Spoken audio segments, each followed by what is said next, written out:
Salut, je suis ravie de te retrouver sur La Ligne Coaching et Confidence pour cette nouvelle vidéo, la partie 4 de l'identité. Et donc là, nous allons travailler la meilleure version de toi-même. Comment devenir la meilleure version de toi-même? Tout d'abord, on n'a pas pour objectif d'imaginer une version idéalisée de toi que tu voudrais à tout prix atteindre et que tu n'atteindras jamais, donc tu seras forcément frustré. Le but n'est pas d'atteindre la perfection, de toute façon tu n'y arriverais pas puisqu'elle est déjà devant toi et unique. Non, bon, ok, je déconne. Mais la perfection n'est pas de ce monde. Forcément, tu n'atteindras pas. Le but ici est de parler de tes qualités cachées et de tes qualités profondes. Pourquoi ? Parce qu'il faut explorer d'autres facettes de toi à des fins, à des fins positives, voire d'autres personnalités que tu possèdes à des fins positives.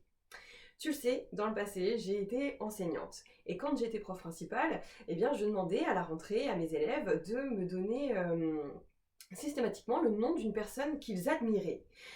Surtout, dans ces petites fiches de pré-rentrée. Alors, pourquoi je leur demandais ça ? Parce que je leur demandais de travailler sur les qualités des autres, sans qu'ils s'en rendent compte, et également leurs propres qualités, puisque s'il est vrai que les défauts des autres sont aussi en nous, eh bien les qualités que l'on admire chez les autres, eh bien elles sont aussi chez nous, et parfois, on ne s'en rend pas compte. Donc, du coup, je leur demandais systématiquement de me dresser le portrait d'une personne qu'ils admiraient, qu'elle soit fictive ou réelle, que ce soit celle d'un proche ou d'une célébrité, que ce soit Brad Pitt ou que ce soit ton grand-père, c'est la même chose. Et puis également d'un personnage qui pouvait être vivant ou décédé depuis longtemps. Donc ça, on va s'en servir là pour ensuite aller plus loin, toi et moi, dans un autre exercice.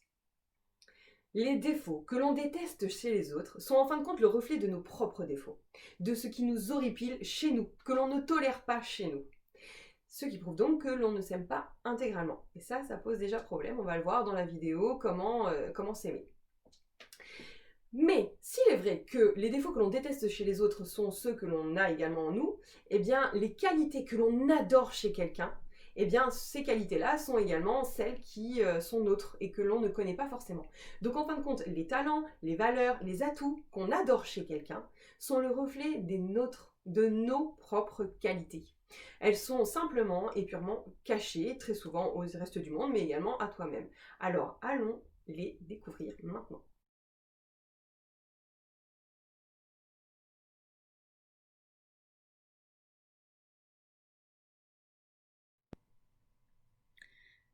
Te voici prêt pour l'exercice numéro 1. Alors, pour celui-ci, comme d'habitude, tu te munis d'un stylo, d'un feutre, ce que tu veux, et puis de ton super carnet de voyage intérieur, que l'on va utiliser tout de suite pour aller explorer tes qualités cachées. Alors, dans cet exercice, je voudrais que tu mentionnes une personne que tu admires et surtout que tu me dises pourquoi tu l'admires. Alors pour ce faire, tu vas dresser toutes les qualités que tu prêtes à cette personne. Quelles sont toutes ces qualités que tu admires ? Ensuite, de quoi ? Tu relis toute la liste en utilisant la troisième personne du singulier. Il possède telle qualité, elle est intelligente, il est super canon, elle a tous les hommes à ses pieds, elle est sexy, etc. etc. C'est toi qui vois. Donc tu relis tout à la troisième personne du singulier. Puis, autre étape, cette fois-ci, tu vas tout relire, mais à la première personne du singulier. C'est-à-dire que tu vas t'approprier toutes les qualités que tu prêtes à l'autre en disant cette fois-ci « je suis ». Donc, je suis canon, je suis sexy, j'ai tous les hommes à mes pieds, je suis super intelligente, j'ai du charisme, je suis curieux, etc., etc. D'accord ? Ça, c'est la première partie. Deuxième partie de cet exercice, maintenant tu te questionnes, une fois que tu as dressé toutes ces qualités, dans quel domaine ces qualités pourraient-elles s'exprimer ? Dans quel domaine de ta vie ces qualités pourraient-elles être un atout ? Enfin, veux-tu qu'elles fassent plus partie de ta vie, ces qualités ? Et à quel moment ? À quelle fréquence ? Est-ce que tu veux que ce soit tous les jours ? Est-ce que tu veux que ce soit une fois par semaine, une fois par mois ? Et quand, à quel moment tu voudrais que ça soit dans ta vie ? Est-ce que c'est plutôt à la maison ? Est-ce que c'est au travail ? Donc voilà, c'est à toi de décider. Et surtout, dernière question, là c'est la question bonus on va dire, mais c'est celle qui me tient à cœur, c'est pourquoi tu ne veux pas accorder plus de place à ces qualités dans ta vie quotidienne ? Pourquoi ne pas lui accorder plus de place ? Et là surtout, pas de fausses excuses. Si tu penses qu'il y a une personne au monde qui, elle, pourrait être dans la même situation que toi et pourrait employer davantage ces qualités-là, eh bien c'est que toi tu peux être capable de le faire aussi. Donc aucune fausse excuse. On y va maintenant pour l'exercice numéro 2. Nous voilà à l'exercice numéro 2. Alors, comme d'habitude, tu as ton super carnet de voyage intérieur, mais cette fois-ci, je vais te demander de le compléter. Alors, pourquoi? Parce que l'on va faire un patchwork, le patchwork de tous les personnages que tu admires. Donc il peut y en avoir un sacré paquet. Bon, déjà, j'aimerais bien que tu m'en dresses au moins la liste d'une dizaine d'entre eux. Ces personnages peuvent être des personnages fictifs, comme ils peuvent être réels, ils peuvent être vivants, tout comme ils peuvent être décédés depuis un millénaire ou deux, hein. Ça peut être également quelqu'un de célèbre, comme quelqu'un de tout à fait anonyme, un proche, quelqu'un que tu connais, un pote, voilà.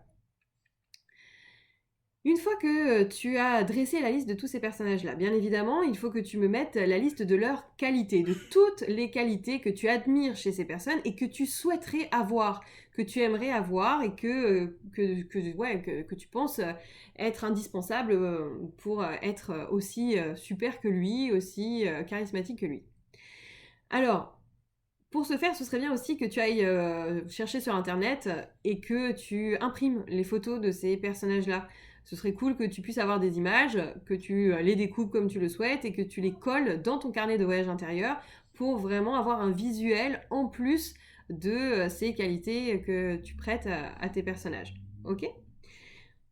Utilise ensuite ces qualités dans ta vie de tous les jours. Maintenant que tu les as listées, ça sert à rien juste de dire ah là là, je voudrais être comme cette personne, ce serait trop cool. Non, si tu aimes les qualités de cette personne-là, c'est que tu les as au fond de toi.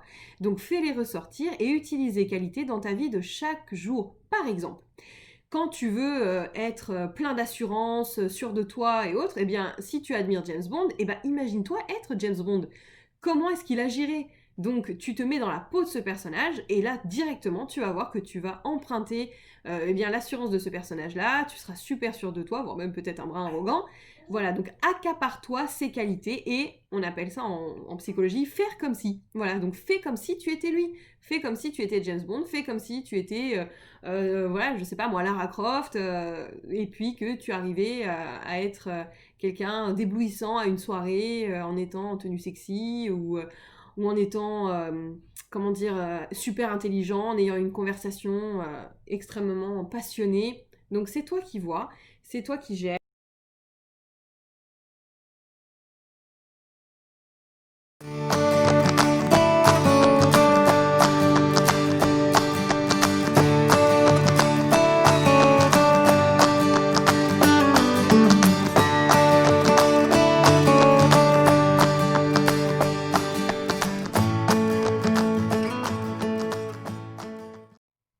Alors voilà, ça c'est mon patchwork, c'est celui de mes héroïnes, de celles que j'ai toujours admirées ou voilà, que j'admire désormais plus une fois adulte. Donc voilà, il y en a certaines qui m'ont suivi depuis que j'étais enfant, d'autres à l'adolescence se sont raccrochées au wagon et d'autres encore que j'admire seulement depuis un an ou deux, mais qui me fascinent et que je trouve intéressantes pour ma vie quotidienne. Donc ça c'est mon exemple à moi, d'accord? Si il peut te servir, bah, c'est super.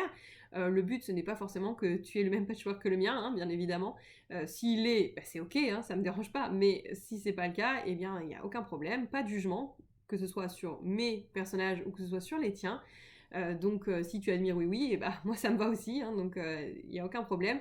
Le but étant à chaque fois de te révéler à toi-même. Voilà, les 2 exercices sont maintenant terminés. Je pense que tu les as fait avec assiduité et je t'en remercie. Je voudrais également que tu te remercies toi, comme à chaque fois que l'on fait un exercice ensemble. Remercie d'avoir pris le temps eh bien de prendre du temps pour toi, de te faire du bien et de te connaître un peu plus en profondeur. Ok? Donc en tout cas, je te souhaite une excellente journée et tu le sais, quoi qu'il arrive, quoi qu'il se passe, moi, je crois en toi.